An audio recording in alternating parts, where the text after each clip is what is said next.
तो आज की जो हमारी क्लास है बेटा, तो हम आपको पढ़ाएंगे कि किस प्रकार से जो ब्रायोफाइट्स हैं उनका हमारी लाइफ में कितना इम्पोर्टेंस है ये, या उसके एप्लीकेशंस जो हैं वो क्या क्या रहते हैं ये, क्योंकि ये बहुत इम्पोर्टेंट टॉपिक है आप लोगों के लिए, क्योंकि इससे हम देखेंगे बहुत सारी मेडिसिन्स जो हैं वो भी बनाई जाती हैं। इसके अलावा ये हमारी डेली लाइफ में भी बहुत सारा कह सकते हो इनका एप्लीकेशन जो है वो रहता है। क्लियर?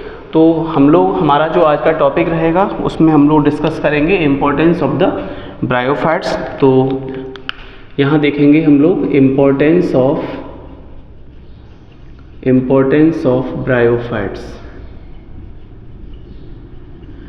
अब देखिए ब्रायोफाइट्स का जो इम्पोर्टेंस है वो क्या रहता है। तो सबसे पहले हम लोग यहाँ बात करेंगे एज मेडिसिन, क्योंकि ये हमारे लिए बहुत ज़्यादा इम्पोर्टेंट है, क्योंकि आजकल जो लोग हैं वो एलोपैथिक मेडिसिन का यूज़ कर रहे हैं, जिससे बॉडी के अंदर बहुत सारे जो साइड इफ़ेक्ट्स हैं वो आपको देखने के लिए मिलेंगे, ठीक है। लेकिन अगर हम लोग नेचुरल और हर्बल मेडिसिन्स का यूज़ करते हैं जो कि गॉड मेड हैं, भगवान ने जिनको बनाया है, तो आप देखेंगे कि उनका हमारी बॉडी में कोई ज़्यादा साइड इफ़ेक्ट जो है वो नहीं आता है, ठीक है। तो एज ए मेडिसिन हम देखेंगे कौन कौन से हैं जिनका उपयोग किया जाता है। तो सबसे पहले हम बात करेंगे मार्केंशिया पॉलीमॉर्फा। देखिए ये जो मार्केंशिया पॉलीमॉर्फा होता है इसका यूज़ किया जाता है पल्मोनरी ट्यूबरक्लोसिस जो होती है उसको ट्रीट करने में, सही है। तो लिख देंगे use to cure pulmonary tuberculosis and many liver diseases. देखिए आजकल हमारा जो खान पीन है वो थोड़ा सा गलत हो चुका है। हम लोग प्रॉपर तरीके से वो चीज़ें नहीं खा रहे हैं जो हमारे लिवर के लिए हेल्दी हों। तो हम ये देखते हैं कि 80% इंडियन पॉपुलेशन के अंदर जो लिवर डिसऑर्डर्स हैं बहुत ज़्यादा मात्रा में क्रिएट होते हैं। तो उसका जो ट्रीटमेंट होता है वो वेरियस हर्ब्स होती हैं उनके माध्यम से किया जाता है। तो ब्रायोफाइट्स में अगर हम बात करेंगे तो मार्केंशिया पॉलीमॉर्फा जो होता है इसका उपयोग हम लोग लिवर डिसीज़ को क्योर करने में कर देते हैं। लेकिन अगर आगे जाके देखेंगे तो जो हमारा एनिमल जिसमें हम लोग एंजियोस्पर्म के बारे में जब पढ़ेंगे तो एंजियोस्पर्म में ऐसे बहुत सारे प्लांट्स होते हैं जिनका उपयोग लिवर को क्योर करने में किया जाता है। तो उसको मैं आपको बताऊंगा कि वो हम लोग किस तरह से करेंगे उसको। क्लियर? दूसरा है यहाँ पे डेकोडेशन जो होता है, तो हम लिखेंगे डेकोशन ऑफ द स्फेग्नम। अब देखिए स्फेग्नम जो होता है ये आपका एक मॉश होता है, सही है। तो इसका यूज़ कहाँ करते हैं, सही है। तो इसमें लिखेंगे इज यूज्ड टू ट्रीट हीमोराइज जानते हो, हीमोराइजिक सिस्ट जो आजकल बहुत ज़्यादा लोगों में बन रही है, यानी ब्लड की गांठें टाइप की बन जाती हैं, तो उसका ट्रीटमेंट करने में हम लोग इसका यूज़ करते हैं। एंड डिसीज़ ऑफ आई, आँखों की जो बीमारियां होती हैं तो उसमें भी इसका जो एक्सट्रैक्ट है वो यूज़ किया जाता है, सही है। इसके अलावा स्फेग्नम जो होता है वो बहुत ज़्यादा इफ़ेक्टिव होता है in the treatment of skin disease. अगर आपको किसी को भी स्किन से रिलेटेड प्रॉब्लम है तो आप वहाँ पे स्फेग्नोल नाम की एक कह सकते हो लिक्विड आता है, उसको आप ला सकते हैं, मार्केट में आपको मिल जाएगा। उस लिक्विड को जैसे ही हम अपनी स्किन पे अप्लाई करेंगे तो वहाँ का जो स्किन इन्फेक्शन होगा या जो पिगमेंटेशन होगा वो आपका इजीली क्योर हो जाएगा। क्लियर? इसके अलावा आपने देखा होगा कि जो स्फेग्नम होता है इसका एक अनदर यूज़ और भी है। जैसे हम लोग जब सर्जरी करते हैं तो पुराने टाइम में जैसे आजकल जो सर्जरी होती है तो उसमें आपने देखा होगा ऊपर एक ऑइंटमेंट लगा करके और उसके ऊपर हम लोग पट्टी लगा देते हैं जी। लेकिन पुराने समय में जब हम लोग सर्जरी किया करते थे, जिन्हें फादर ऑफ इंडियन सर्जरी कहा जाता है सुश्रुत को, तो सुश्रुत साहब जब सर्जरी करते होंगे उस समय पे, तो उस समय इन कॉटन या कह सकते हो कि जो पट्टी आजकल हम लोग लगाते हैं कॉटन की बनी हुई, तो उसका यूज़ नहीं होता था। तो उस समय क्या होता था, जब सर्जरी हो जाती थी तो सर्जरी के बाद उसकी जब ड्रेसिंग करते थे तो ड्रेसिंग के लिए हम लोग वहाँ पे स्फेग्नम जो होता था इसका ऊपर इसको लगा दिया जाता था। स्फेग्नम की जो पीठ होती थी उसको हम लोग लगा देते थे, क्योंकि इसके अंदर बहुत ज़्यादा एब्जॉर्बेंट पावर होती है। ये कह सकते हो कि जो बॉडी के अंदर जो टॉक्सिक वेस्ट निकल रहे होते हैं उस बाउंड से, उस जगह से, तो उसको ये एब्जॉर्ब कर लेता है। प्लस इसके अंदर एंटीसेप्टिक प्रोपेलेंट पावर भी पाई जाती है, या एंटीसेप्टिक प्रॉपर्टी भी इसके अंदर पाई जाती है। क्लियर? तो स्फेग्नम का यूज़ जो है वो एज ए एंटीसेप्टिक के रूप में भी होता है, प्लस एक एब्जॉर्बेंट के रूप में भी होता है, जो सर्जरी में हम लोग इसका यूज़ करते हैं। क्लियर? अब हम देखेंगे कि एज ए पैकिंग मटेरियल के रूप में हम लोग इनका कहाँ कहाँ यूज़ करते हैं। तो next one is the as packing material. Packing material, तो पैकिंग मटेरियल में आपने देखा होगा, आप लोग अच्छी तरह से मार्केट में रहते हो, आपने सब चीज़ देखी हुई है, तो आपको पता होगा जैसे आप किसी नर्सरी पर जाएंगे तो नर्सरी पर जो प्लांट्स आपको दिए जाते हैं तो एक घास सी होती है जिसमें लपेट के आप उसको लेके आते हो, ठीक है। या जो भी क्रॉकरी के आइटम्स आते हैं तो वो भी एक घास जैसी उसमें लपेट के देते हैं वो लोग।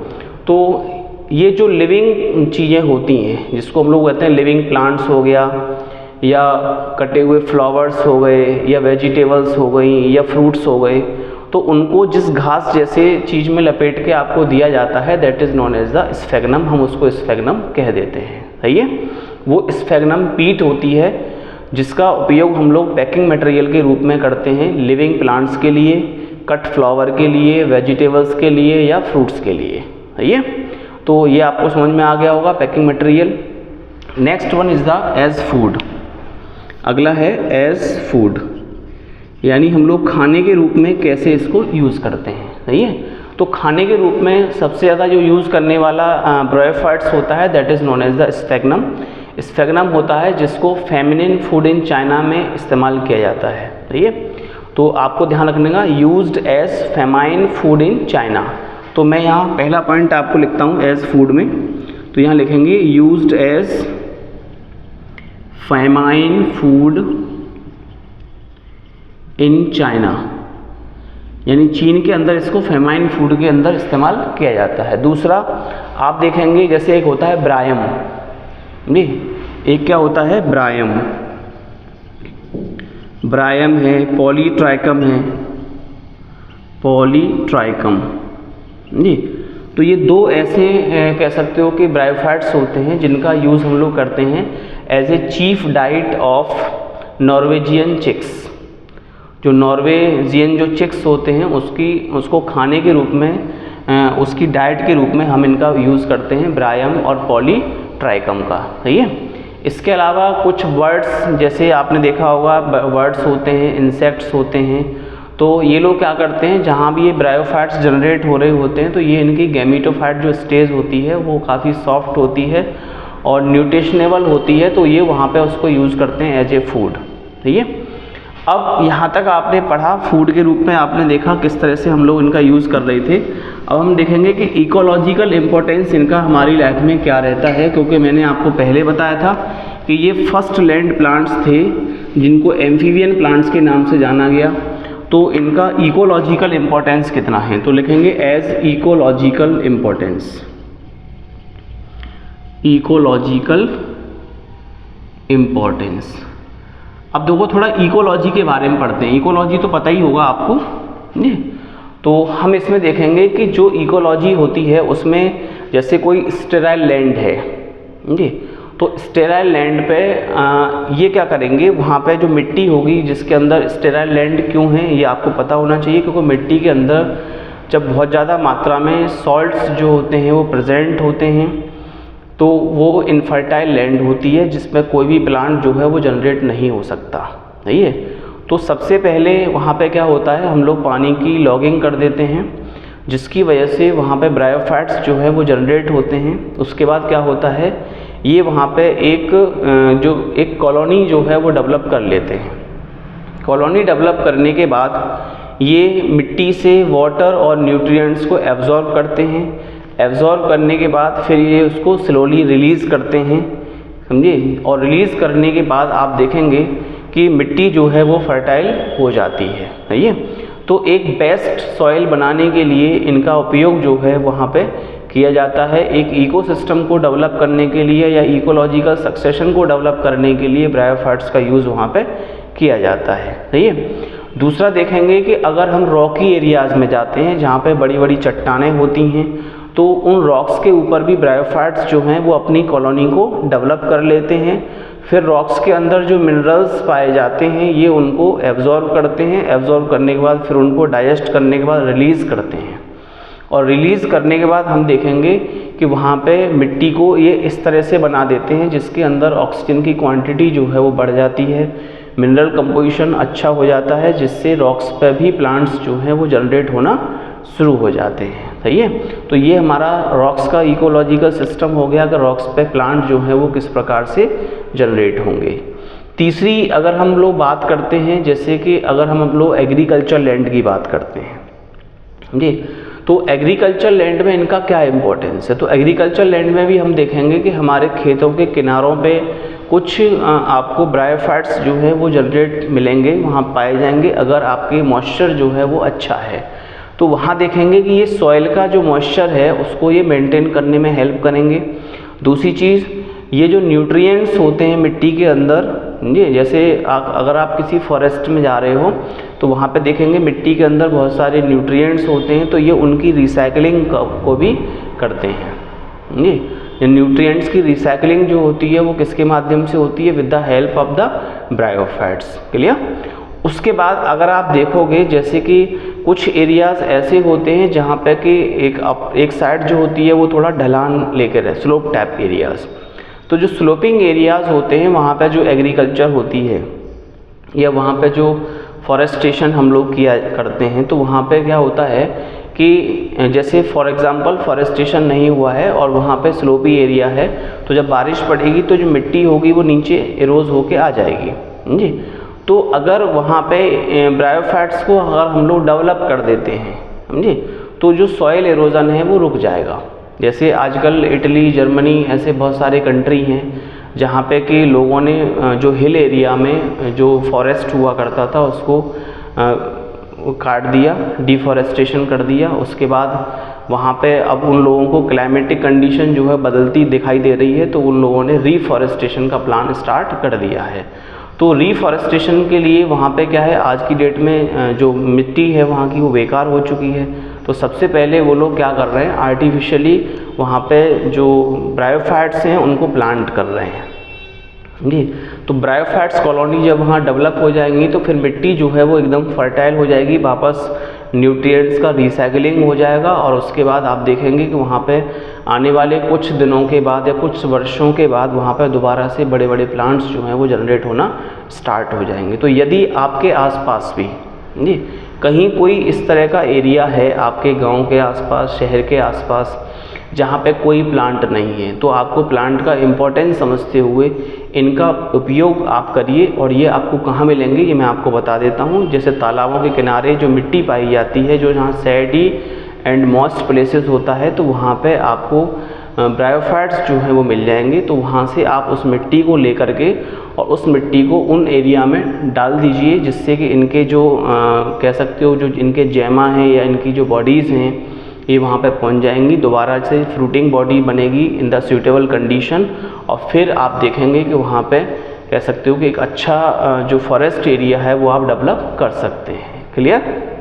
चलिए अब हम बात करते हैं रिसर्च। जैसे साइंटिस्ट जब रिसर्च करते हैं तो रिसर्च में अगर आपको स्टडी करना होता है तो हम देखेंगे कि जो ब्रायोफाइट्स होते हैं are very important for the study of the early evolution of phenolic compounds. ये तो जो फिनोलिक कंपाउंड्स होते हैं उनका एवोल्यूशन किस प्रकार से हुआ उसकी स्टडी करने के लिए ब्रायोफाइट्स जो होते हैं ये बहुत ज़्यादा यूजेबल होते हैं। क्लियर। इसके अलावा देखेंगे कि जैसे फ्यूल, आजकल हम लोग जो डिपेंड हैं वो किस पर डिपेंड है, आपको पता है। हम लोग जो यूज़ कर रहे हैं फ्यूल का, तो वो जो फ्यूल है हमारे लिए वो नेचुरल फ्यूल नहीं है, वो आज से जिसको हम लोग फॉसिल फ्यूल कहते हैं, डीजल, पेट्रोल, ये सारी चीज़ें जो हमको मिलती हैं, कोयला है।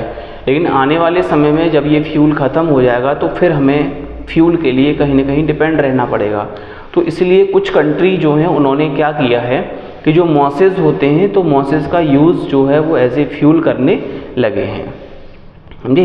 इसमें होता क्या है, जैसे स्फेगनम है, तो स्फेगनम जो होता है इसको ये सुखा लेते हैं, सुखाने के बाद उसको हम लोग कहते हैं उसका पीट। समझे। तो स्फेगनम का जो पीट मास होता है उसका उपयोग हम लोग फ्यूल के रूप में कर सकते हैं। ये इसके अलावा हम देखेंगे कि जो पीट होता है वो बहुत ज़्यादा मल्टीपल यूजेस भी उसके बहुत सारे रहते हैं, क्योंकि वो हमें न्यूट्रिशन भी प्रोवाइड करता है, इसके अलावा वो हमें एनर्जी भी प्रोवाइड कर रहा है, ठीक है।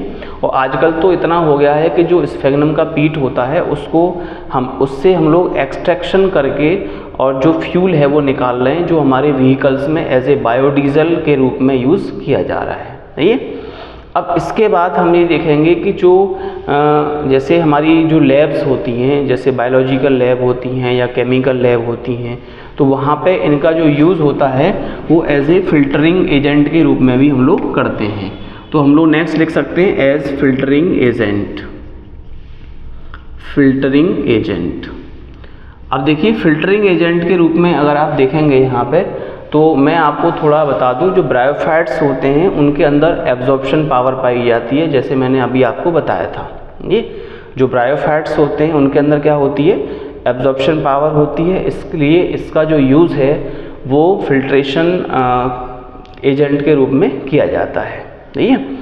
अब हम देखेंगे कि इनका जैसे अगर आपको एयर फिल्टर बनाना है, जैसे आजकल जो एयर है बहुत ज़्यादा पॉल्यूटेड हो चुकी है, और कोरोना टाइम में तो आपने देखा ही था कि किस तरह से लोग परेशान हो रखे थे, उनको प्योर हवा प्योर जो एयर है वो नहीं मिल पा रही थी, तो उनको दिक्कतें हो रही थी।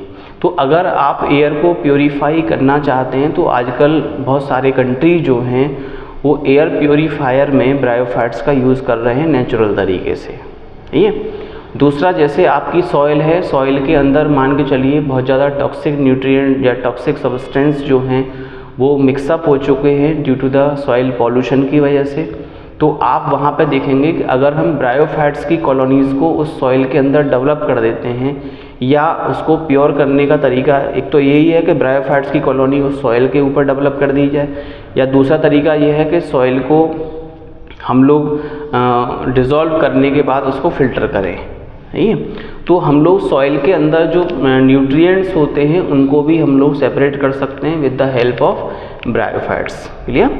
इसके अलावा आप देखेंगे जैसे वाटर पॉल्यूशन होता है, तो वाटर पॉल्यूशन यानी वाटर में भी बहुत सारे टॉक्सिक सब्सटेंस जो इंडस्ट्रियल वेस्ट होता है वो पानी के अंदर मिक्सअप किया जा रहा है आजकल, जिससे कि हमारी जो नदियाँ हैं बहुत ज़्यादा पॉल्यूटेड हो चुकी हैं, जिससे कि हमारी हेल्थ को भी बहुत ज़्यादा हार्मफुल हो रखा है। दूसरा, आप देखे होंगे कि जो पानी है अगर वो खेतों में आएगा तो जो खेतों की जो फर्टिलिटी है वो भी रिड्यूस हो रखी है जी। तो ये सारी चीज़ें जो हैं, अगर हमको ये लगता है कि हमें वाटर को फ़िल्टर करना चाहिए या वाटर फिल्ट्रेशन में हमें इसकी हेल्प लेनी चाहिए, तो हम ये कर सकते हैं कि वाटर को जगह जगह पर रोक करके और उसके अंदर हम लोग ब्रायोफाइट्स को जनरेट कर सकते हैं, तो जिससे वाटर जो होगा वो फ़िल्टर हो जाएगा जी। क्योंकि वाटर के अंदर देखो इनका सबसे बड़ा जो मेन काम है वो मैंने आपको पहले बताया कि ये जो पौधे होते हैं ये हमारी जीवन है, हमारा ज़िंदगी है, आप कह सकते हो, समझिए। लोग इसको समझें ना समझें, आप समझो या ना समझो वो एक अलग बात है, लेकिन मैं आपको सीधी तौर पर बता दूं as a biologist, as a doctor कि जो प्लांट हैं वो हमारी लाइफ में बहुत ज़्यादा इम्पोर्टेंस रखते हैं जी। चाहे ब्रायोफाइट्स हों, चाहे टेरिडोफाइट्स हों, चाहे आपके एल्गी हों, लेकिन सबका कहीं ना कहीं हमारी लाइफ को एक सीधा डायरेक्टली या इनडायरेक्टली वो हमारी लाइफ को टच करते हैं, और वहीं से हमें ये देखने को मिलता है कि हमारा जो जीवन है वो किस प्रकार से प्लांट्स पर डिपेंड करता है ये।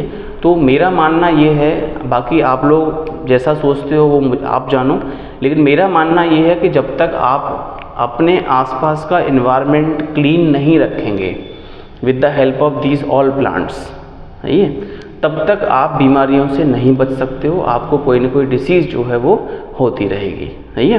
तो इस तरह से बेटा हमने देखा कि आज हमने ब्रायोफाइट्स के बारे में आपको बताया कि एज ए मेडिसिन कौन कौन से ब्रायोफाइट्स यूज़ हो रहे हैं, as a packing material, as a food, as a ecological, as कह सकते हो कि filtering agent and in the research.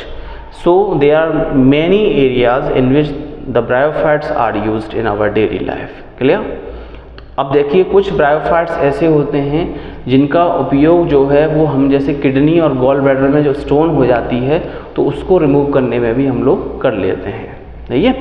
तो इस तरह से इसमें जो क्वेश्चंस रहते हैं तो वो पूछे जाते हैं कभी कभी कि हम लोग जैसे पल्मोनरी ट्यूबरक्लोसिस है तो उसका उपयोग कहाँ, उसको ट्रीट करने के लिए हम लोग उसको कौन सा ब्रायोफाइट जो है वो इस्तेमाल करेंगे। क्लियर। तो चलिए कोई दिक्कत नहीं है, अब हमारा ये टॉपिक जो है वो ख़त्म हो गया है।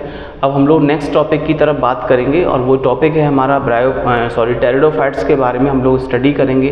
तो टेरिडोफाइट्स जो होते हैं उनकी वो आपको पता है ब्रायोफाइट्स के बाद आने वाले प्लांट्स होते हैं। तो मैं अभी आपको उनकी जो कैरेक्टरिस्टिक फीचर्स हैं वो हम लोग पढ़ाएंगे अपनी नेक्स्ट क्लास के अंदर, सही है। बाकी आप लोग इसमें से जो भी आपको अच्छा लगा उसको आप नोट करिए, प्लस नीचे कमेंट बॉक्स में हमें ज़रूर लिखिए। ओके, थैंक यू बेटा।